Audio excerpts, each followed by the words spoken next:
আচ্ছা, আপনি কি নায়িকা হতে যাচ্ছেন? আচ্ছা, আপনি জানেন তো নায়িকা হতে গেলে কি কি করা লাগে? না স্যার। আপনি আমার বসের সামনে যেয়ে শুধু কাপড়টা একটু সরাই দেবেন।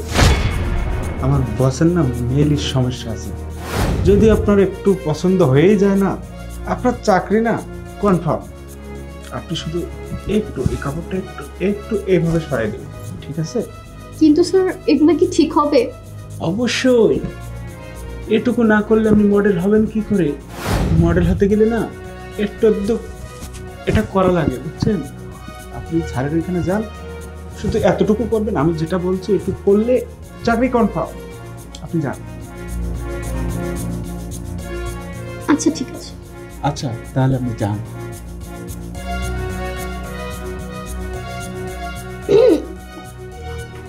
স্যার, আমি কি আপনার এখানে নায়িকা হতে পারি? আপনি কি নায়িকা হতে এসেছেন? হ্যাঁ। আচ্ছা, নায়িকা হতে গেলে কি কি করতে হয় আপনার জানা আছে? অবশ্যই জানা আছে।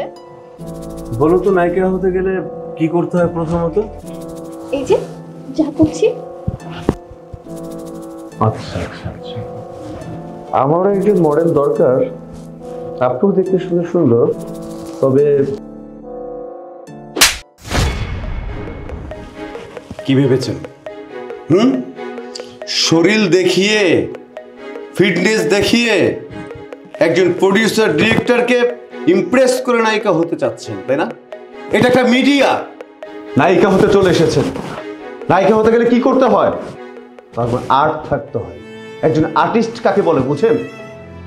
একজন শিল্পী কাকে বলে বুঝেন? শিল্পীর কাজ হচ্ছে অভিনয় করা, মানুষের চোখের অশ্রু ঝরানো, অভিনয় করে মানুষকে বিনোদন দেয়া, হাসানো, কাঁদানো। কাপড় চোপড় খুলে উলঙ্গ হয়ে কখনো নায়িকা হওয়া যায়। আপনার লজ্জা করলো না?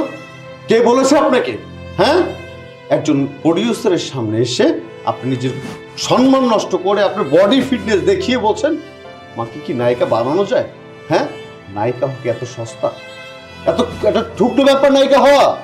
একজন আর্টিস্ট কাকে বলে? যার মধ্যে আর্ট থাকে, যার কথা শুনে চোখ দিয়ে পানি বের হবে, যার কথা শুনে মানুষের মনটা গলে যাবে। এই শরীর দেখিয়ে না নায়িকা হওয়া যায় না। এই শরীর দেখিয়ে যদি নায়িকা হতে হয় না, আবার শিখে যেতে পারতেন। ওখানে গিয়ে আপনার এই শরীর দেখিয়ে মডেল হতেন। লজ্জা করা উচিত আপনার। আপনি আমার সামনে ইনস্ট্যান্ট দাঁড়িয়ে আপনার পোশাক সরিয়ে বলছেন স্যার দেখেন আমাকে নায়িকা বানানো যায় কিনা। কে বলেছে আপনাকে? স্যার আপনি ভুল বুঝতেছেন। বাইরে একটা ভাইয়া বসে আছে না, উনি আমাকে বললো যে এখানে স্যারকে যদি ইমপ্রেস করতে পারি তাহলে আমার চাকরিটা হবে। এর জন্য আমি এসব করেছি। আসলে আমার চাকরিটা খুব দরকার ছিল। আচ্ছা তাই না? ওকে, আপনি বাইরে যেয়ে বসুন, আমি দেখছি ব্যাপারটা।